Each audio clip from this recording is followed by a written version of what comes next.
Good morning, नमस्कार सभी दोस्तों को, सभी भाइयों को प्यारे। आज 1 जून की करंट अफेयर्स में आप सभी का हार्दिक स्वागत है। तो पहला प्रश्न के साथ शुरुआत करते हैं। तो पहला प्रश्न, 2024 में किस देश में रेड फ्लैग 2024 अभ्यास आयोजित किया गया जाएगा? तो बताइए, रेड फ्लैग 2024 का अभ्यास कहाँ पे आयोजित किया जाएगा? ऑप्शन है A France, B Germany, C USA या डी इंडिया। इसका सही उत्तर है सी यूएसए। यूएसए के अलास्का में हाल ही में यह संस्करण होने जा रहा है, ये ध्यान रखिएगा। ये योगाभ्यास 16 दिन तक चलेगा। 16 दिवसीय बहुराष्ट्रीय, मतलब इसमें एक नहीं कई राष्ट्र, तकरीबन 12 से 15 राष्ट्र इसमें हर साल पार्टिसिपेट करते हैं, ध्यान रखिएगा। और साल में ये 3 बार आयोजित होती है। साल में ये 3 बार आयोजित होती है। अभ्यास रेड फ्लैग अंतरराष्ट्रीय सहयोग और उन्नत हवाई युद्ध प्रशिक्षण अभ्यास के लिए है। जहां एक तरफ साउथ चाइना सी, ध्यान है, साउथ चाइना सी में चाइना का आप देख रहे हैं कितना इंटरप्शन होते जा रहा है। उसी के साथ साथ इसीलिए इसको काउंटर करने के लिए यूएसए ने हाल ही में ये स्टार्ट किया है। खैर, ये अभ्यास काफी पुराना है, 1978 से चला आ रहा है। उसी के साथ भारत के कुछ इंपॉर्टेंट अभ्यास और देखते हैं। जैसे घरेलू सैन्य अभ्यासों की सूची में हमारे ये 4 मुख्य हैं। गांडीव विजय, जो कि सेना का है, ध्यान रखिएगा, हमारा आर्मी का। पश्चिम लहर, नौसेना, नेवी का, ठीक है, इंडियन नेवी। वहीं वायु शक्ति, वायुसेना का, इंडियन एयरफोर्स। विजय प्रहार हमारे इंडियन आर्मी का है। अन्य देश के साथ, वहीं अन्य देशों के साथ हमको वैसे तो बहुत सारे होते हैं हमारे एक्सरसाइजेस, लेकिन ये कुछ मोस्ट इंपॉर्टेंट है जो कि मुझे लगता है एग्जाम पॉइंट ऑफ व्यू से आपको याद होना चाहिए। जैसे लामितिये, ये हम सिसलीस के साथ करते हैं, ध्यान रखिए। वहीं पूर्व संप्रति बांग्लादेश के साथ, ठीक है, एक्स समृद्धि जिसे बोलते हैं। धर्म गार्जियन, ये ध्यान रखिएगा, गार्जियन और धर्म गार्जियन दोनों अलग हैं। धर्म गार्जियन हम जापान के साथ करते हैं, ठीक है। गरुड़ वहीं फ्रांस के साथ। अच्छा, वज्र प्रहार किसके साथ करते हैं और युद्ध अभ्यास किसके साथ करते हैं? ये भी हम संयुक्त राज्य अमेरिका के साथ करते हैं, यूएसए के साथ, और ये भी हम यूएसए के साथ करते हैं, ध्यान रखिएगा। इसके साथ अगले प्रश्न में चलते हैं। अगला प्रश्न है, हाल ही में अग्निबाण सॉर्टेड 01 मिशन का सफलतापूर्वक शुभारंभ किसने किया है? तो अग्निबाण सॉर्टेड 01 एक तरह की क्या है, ये रही, ये मिसाइल है, ठीक है। इसका परीक्षण किसने किया है? स्काई रूट, अग्निकुल कॉस्मोस, सी डीआरडीओ या डी इसरो। इसका सही उत्तर है बी अग्निकुल कॉस्मोस, जो कि एक प्राइवेट फर्म है, प्राइवेट स्पेस फर्म है, ध्यान रखना, ठीक है, प्राइवेट स्पेस फर्म है, इसको आपको याद रखना है। उसके साथ देखिए, single piece 3 dimension printed engine वाला दुनिया का पहला स्पेस रॉकेट है। पूरे विश्व का, पूरे दुनिया में अभी सबसे पहला 3D प्रिंटेड इंजन है, ध्यान रखिएगा इसका नाम। वही चेन्नई तमिलनाडु स्थित स्टार्टअप अग्निकुल है। तो प्राइवेट फर्म कहाँ की स्थित है? ये चेन्नई तमिलनाडु की है। ये क्वेश्चन आ सकता है, ये ध्यान रखिएगा। वही कॉस्मॉस अग्निकुल आसमास की स्थापना कब हुई थी? 2017 में मोइन एसपीएम और श्रीनाथ रविचंद्रन ने की थी। इनका ध्यान नाम रखिएगा, मोइन एसपीएम और श्रीनाथ रविचंद्रन। कई बार क्वेश्चन आप पूछ लिया जाता है। वही भारत का सेमी क्रायोजेनिक इंजन संचालित रॉकेट है। कैसा है? सेमी क्रायोजेनिक इंजन संचालित रॉकेट, जिसे पूरी तरह से स्वदेशी रूप से डिजाइन और निर्मित किया गया है। अग्निकुल ने 3D मुद्रित रॉकेट, ध्यान रखिए, 3D मुद्रित बनाने के लिए इनकोनट सामग्री का उपयोग किया है। ये इनकोनल सामग्री क्या होती है? ध्यान रखिए, जो भी स्पेस के चीजें बनती हैं उनमें ये यूज होने वाला एक द्रव्य है, ठीक है, एक धातु है, मिश्रित धातु इनकोनल, जो कि अपने ऑक्सीकरण संसारण के प्रतिरोध के कारण जाना जाता है, और वहीं अंतरिक्ष यात्रा के लिए उपयुक्त की जाने वाली ये धातु है। वहीं स्काई रूट भारत का पहला, मतलब ध्यान रखिए, इंडिया का पहला, फर्स्ट, ये प्राइवेट फर्म है जो कि आंध्र प्रदेश बेस्ड है। किस चीज में काम करता है? ये भी स्पेस में काम करते हैं, ध्यान रखना, मतलब स्पेस के जगत में। वही स्वदेशी रूप से विकसित विक्रम एस रॉकेट किन्होंने डेवलप किया था? स्काई रूट ने किया था, ये आपको ध्यान रखना है, ठीक है। अगले प्रश्न की तरफ चलते हैं। अगला प्रश्न है, हाल ही में फिक्की ने किस स्थान पर cold chain and logistic summit का आयोजन किया है? तो कोल्ड चेन क्या होती है? जो भी पेरिशेबल प्रोडक्ट्स होते हैं, आपके दूध हो गया, आइसक्रीम हो गया, आलू हो गया, प्याज हो गया, इन सबको, तो इनको लंबे समय के लिए स्टोर करने के लिए कोल्ड चेन बनाई जाती है, ठीक है। उसी का पूछा गया कि कहाँ पर स्थित हुआ है? ए मुंबई, बी अहमदाबाद, सी गुड़गांव या डी दिल्ली। इसका सही उत्तर है डी नई दिल्ली में। इसका हाल ही में फिक्की ने ऑर्गेनाइज किया था ये लॉजिस्टिक समिट, ये आपको ध्यान रखना है, बिल्कुल तहे दिल से ध्यान रखिएगा। फिक्की ने भारत के खराब होने वाले सामान उद्योग में सहयोग और नवाचार को बढ़ावा देने के लिए नई दिल्ली में कोल्ड चेन लॉजिस्टिक समिट का आयोजन किया? Federation of Indian chambers of commerce, FICCI की पूरी फुल फॉर्म ध्यान रखिएगा, भारत में स्थित एक गैर सरकारी व्यापार संगठन है। कई बार ये क्वेश्चन पूछ लिया जाता है कि ये कैसी संगठन है, तो गैर सरकारी व्यापार संगठन समूह है। अच्छा, इसकी स्थापना कब हुई थी? इसकी स्थापना 1927 में हुई थी, गांधी जी के कहने पर जीडी बिरला और पुरुषोत्तम दास ठाकुर ने। ये आपको ध्यान रखना है। इसका मुख्यालय है नई दिल्ली। ये फिक्की का लोगो है। उसी के साथ अगले प्रश्न में देखते हैं। अगला प्रश्न है, हाल ही में डीआरडीओ ने किस संस्थान के सहयोग के उद्योग अकादमिक उत्कृष्टता केंद्र स्थापित करने की घोषणा की है? A IIT Bombay, B IIT Kanpur, C IIT Kharagpur या डी आईआईटी मद्रास। उत्तर देने से पहले मैं आप सभी से अनुरोध करना चाहूंगा कि जो लोग पहली बार चैनल पर आए हैं कृपया करके चैनल को सब्सक्राइब कर दीजिए, और जो लोग डेली संस्करण को देख रहे हैं इस करंट अफेयर्स की वीडियो को, उन सभी का हार्दिक धन्यवाद, दिल से तहे दिल से धन्यवाद। और कृपया करके जितना हो सके चैनल को शेयर करें, एटलीस्ट अपने स्टडी ग्रुप में तो शेयर कर दीजिए प्यारे भाइयों और बहनों, please, thank you so much. उसके साथ चलिए इसका उत्तर देते हैं। इसका उत्तर है B IIT Kanpur. IIT Kanpur कहाँ पर है? आईआईटी कानपुर यूपी में। तो ध्यान रखिएगा, तो ये एस्टेब्लिश कहाँ पर होगा? यूपी में ही एस्टेब्लिश होगा, कानपुर के अंदर, ठीक है। फिर देखा आईआईटी कानपुर उत्तर प्रदेश, यहीं पर एस्टेब्लिश होगा ये पूरा। कुछ प्रोजेक्ट ऐसा ही दिखेगा। तो उद्योग अगली पीढ़ी का रक्षा प्रौद्योगिकियों में अंतः विषय अनुसंधान के लिए, तो मतलब नेक्स्ट जनरेशन जो भी डेवलपमेंट होगा हमारे डिफेंस के लिए, उसके पर्पस के लिए बनाया जाएगा। वहीं डीआरडीओ का देख लेते हैं। डीआरडीओ का इस टाइम अध्यक्ष कौन है? Doctor Sameer B Kamat, important नाम है, ध्यान रखिएगा। डीआरडीओ का मुख्यालय नई दिल्ली में। इसका गठन 1958 में हुआ था, ये आपको ध्यान रखना है। डॉक्टर समीर बी कामत का 1 साल के लिए अवधि इनकी बढ़ा दी गई है। अब रिटायर होने वाले थे, लेकिन 1 ईयर एक्सटेंशन मिला है अपने पद पर बने रहने के लिए। ध्यान रखिएगा, उनका काम बहुत अच्छा चल रहा है अपने पद पे। वहीं अब अगला प्रश्न है, हाल ही में खबरों में देखा गया K9 वज्र क्या है? एक 3D printed semi cryogenic engine है, यह सेल्फ प्रोपेल्ड आर्टिलरी सिस्टम है, यह सी एस्टेरॉइड क्षुद्रग्रह है, या डी न्यूक्लियर बैलिस्टिक सबमरीन है, परमाणु बैलिस्टिक सबमरीन है। इसका सही उत्तर है बी, ध्यान रखिएगा, स्वचालित आर्टिलरी सिस्टम। अच्छा, स्वचालित आर्टिलरी सिस्टम क्या होता है? जो अपने आप चले, मतलब एक बार ये आपने उसके अंदर फीड कर दिया ना कुछ, तो क्या हुआ? अपने आप चलेगा, सेल्फ चलेगा, ठीक है। आपको बार बार उसको रीलोड करने की जरूरत है। एक प्रकार की गन है, ध्यान रखिएगा, ये रही एक प्रकार की ये गन ही है, बस इसके समझ लो इतना बड़ी गन है कि इसको इसके अंदर ले जाया जा रहा है। तो K9 वज्र दक्षिण कोरिया के हनुआ डिफेंस की तकनीक के साथ साथ लार्सन एंड टर्बो द्वारा निर्मित की गई है। किसने की है? L&T, ध्यान रखिएगा, L&T। इंडिया में बहुत सारी जो नई नई परियोजनाएं बन रही है भारत सरकार की, वो L&T को सैंक्शन हो रही है, ध्यान रखिएगा।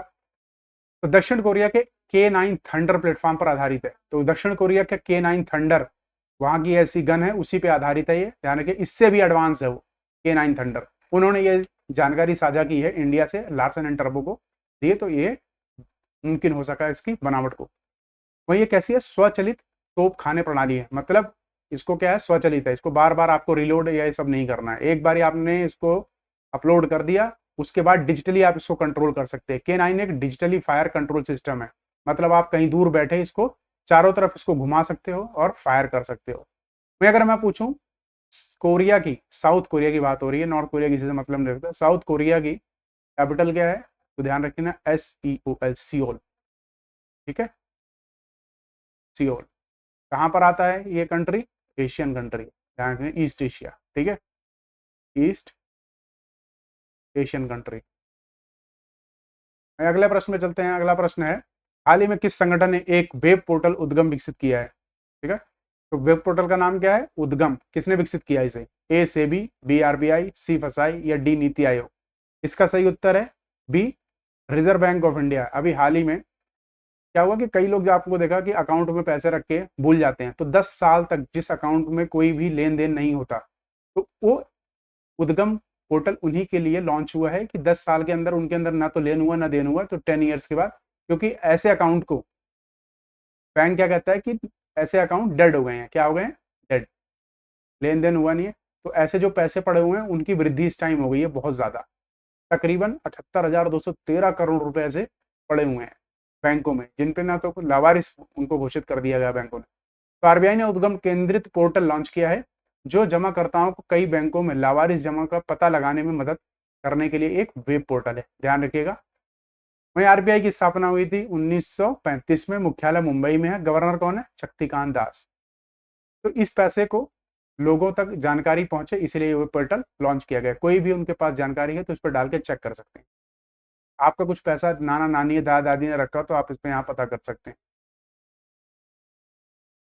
तंबाकू विरोधी दिवस कब मनाया जाता है? भाई एंटी टोबैको डे कब मनाया जाता है? जो लोग तंबाकू खाते होंगे उनको पक्का नहीं पता होगा, लेकिन मैं इसका आंसर आपको जरूर बताऊंगा बहुत अच्छे से। तो आप बताइए इसका आंसर ए 29 में, या बी 30 में, या सी 31 में, या डी 1 में? अच्छा आप बताइए हम 29 मई को क्या मनाते हैं? World average day. आपको ध्यान रखना है। अच्छा 30 मई को हम क्या मनाते हैं? Hindi journalism day. 31 मई को हम क्या मनाते हैं? Anti tobacco day. अगर हम 1 मई को क्या मनाते हैं, आप कमेंट बॉक्स में बताइए, कमेंट बॉक्स में बताइए 1 मई को हम क्या मनाते हैं। भाई लेबर गिरी हम लोग भी कर रहे हैं, सब कोई लेबर गिरी कर रहे हैं। लेबर कोई ना कोई किसी का है। इंटरनेशनल लेबर डे मनाते हैं हम, ध्यान रखिए। ठीक है, लेबर डे आपको ध्यान रखना है। आइए कुछ इंपॉर्टेंट चीजों पे और फोकस कर लेते हैं। जैसे 1988 में डब्ल्यूएच ने 31 मई को विश्व तंबाकू निषेध दिवस घोषित किया था, ध्यान रखिए 1988 में पहली बार। भारत में तंबाकू कौन लेके आया था? पुर्तगाल लेके आया था 1605 में। अगर मैं कहूं कि इंडिया में सबसे पहले कौन से यूरोपियन आए थे, तो पीडीएफ फाइल खोलते हो, पीडीएफ होता है ना फुल फॉर्म, तो पीडीईएफ कर लेना उसे। पुर्तगाल आए थे पहले, ठीक है। उसके बाद डच, पहले पोर्चुगल, फिर डच, फिर ई से इंग्लैंड, एफ से फ्रांस। तो पीडीएफ ऐसे आए थे। 1 मई को हम क्या मनाते हैं? International labour day. जैसे बोला मैं भी एक लेबर हूँ। 3 मई को क्या? प्रेस फ्रीडम डे मनाते हैं। इंडिया की क्या रैंकिंग है प्रेस फ्रीडम में, आप मुझे कमेंट बॉक्स में बताइए। भाई अस्थमा डे मनाते हैं 3 मई को। 8 मई को हम रेड क्रॉस डे मनाते हैं। रेड क्रॉस डे हम क्यों मनाते हैं मुझे बताइए।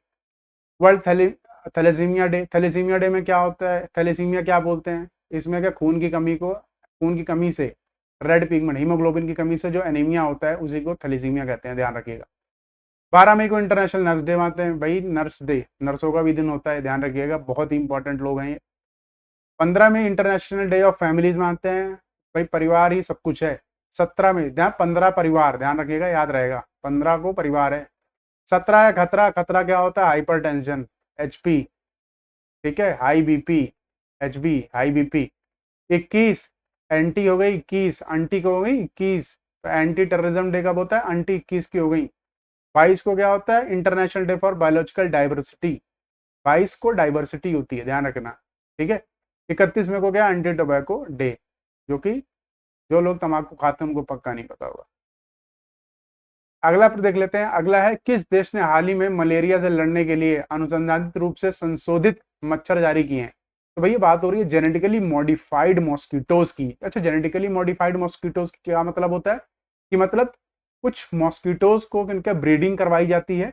ब्रीडिंग करवाने के बाद, ब्रीडिंग करवाई जाती है, उनको मॉडिफाई किया जाता है। कहाँ पे? लैब में। लैब में उनको मॉडिफाई करके, कि जो उनके कुछ मैनिपुलेशन की जाती है, चेंजेस किए जाते हैं, चेंजेस करने के बाद उनको फिर से छोड़ दिया जाता है।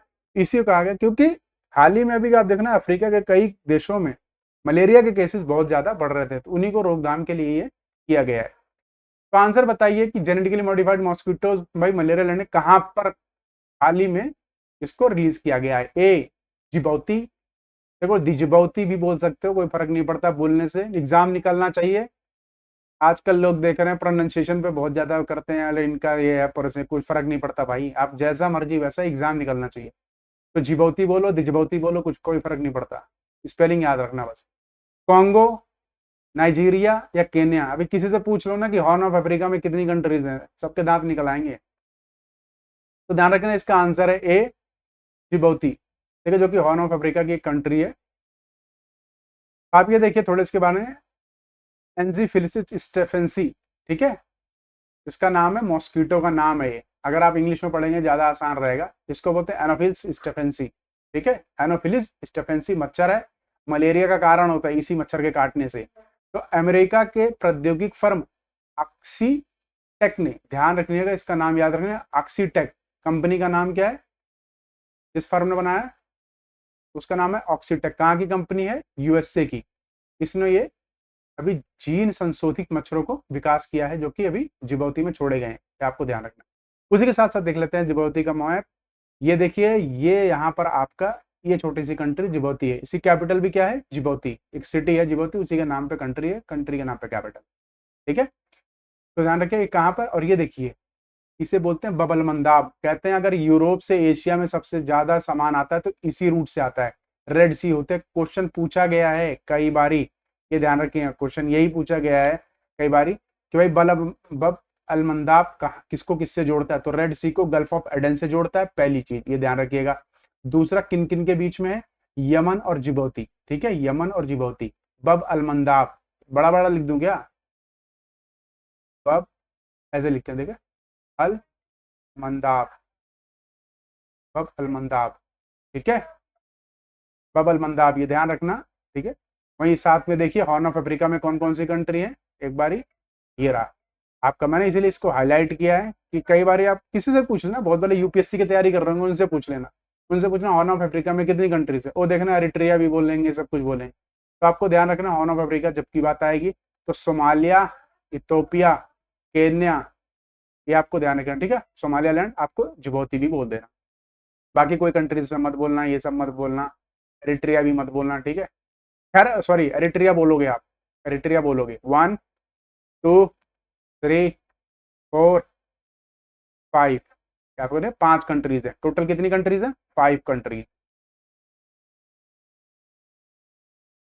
मैं नहीं कह रहा हूँ किसी को आप नीचा दिखाओ, लेकिन बस हाँ चीजें जानो, चुप रहो, सबसे रहना, चुप रहना सीख लोगे ना तो बहुत कुछ सीख लोगे।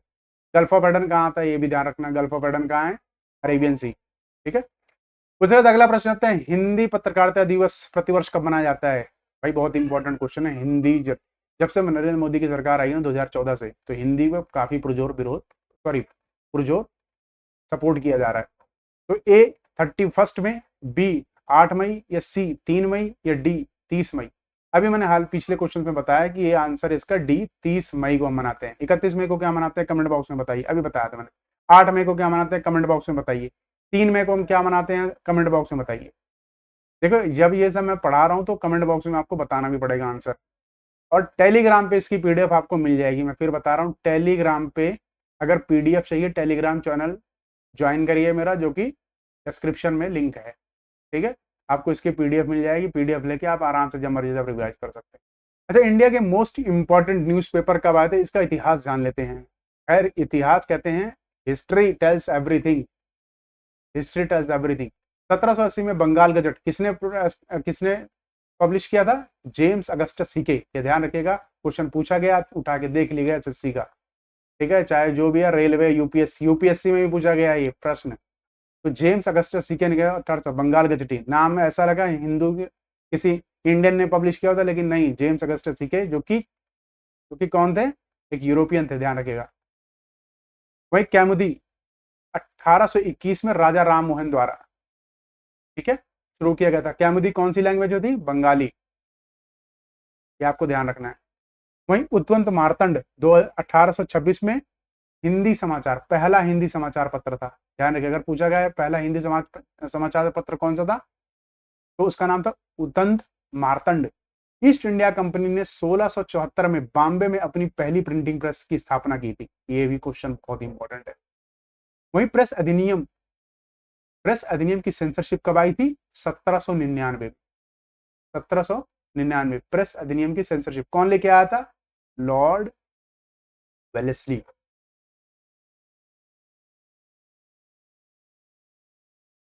वहीं मेटकाफ का प्रेस अधिनियम कब आया था, 1835 में। ये पूछ लिया था, ध्यान रखिएगा, बहुत इंपॉर्टेंट चीजें पढ़ा रहा हूं मैं आपको।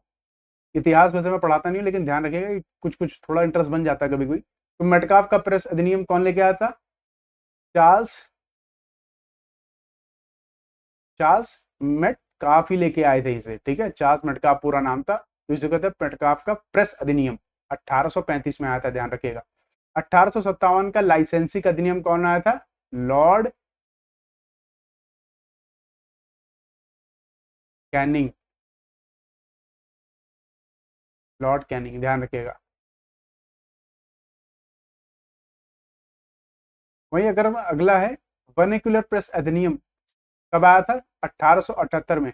इस अधिनियम से बचने के लिए अमृत बाजार पत्रिका ने बंगाली से अंग्रेजी में रातों रात परिवर्तन कर लिया था। मतलब आज रात को भाई आया, ये शाम को अधिनियम वर्नाकुलर प्रेस। वर्नाकुलर प्रेस मतलब भाई लोकल लैंग्वेज में, आप लोकल भाषा में प्रिंट नहीं कर सकते, प्रिंट नहीं कर सकते, बोला कि आप नहीं कर सकते। इसीलिए तो अमृत बाजार पत्रिका बोला कि इंग्लिश में प्रिंट कर। अमृत बाजार पत्रिका जो कि बंगाली में छपती थी, वो फटाफट लेके अपन अंग्रेजी में ट्रांसफर कर गए रात ही रात में। इसको कौन लेके आया था? Vernacular press act. तो ध्यान रखना, बी से वर्नाकुलर प्रेस एक्ट कौन लेके आया था? एलवी का बैग मैंने तो तेरे लिए लाया, गाना सुना है?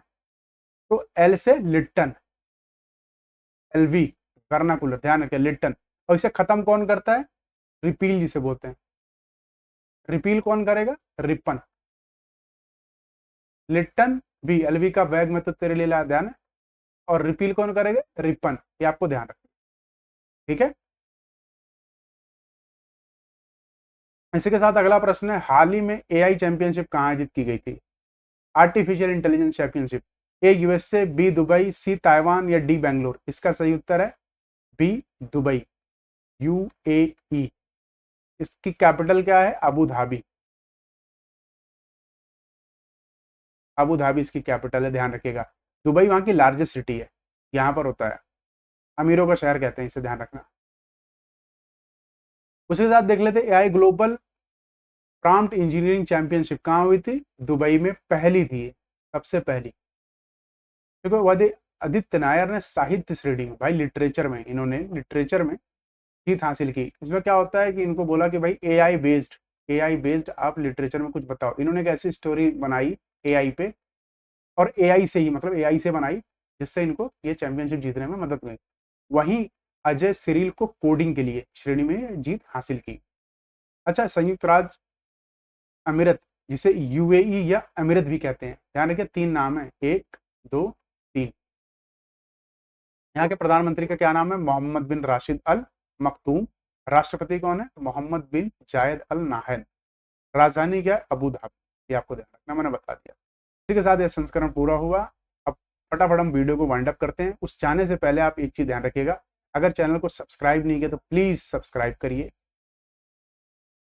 और भविष्य की वीडियो को पाने के लिए बेल आइकन को जरूर दबा दीजिए, ठीक है। कल फिर मिलते हैं, आपका दिन शुभ हो।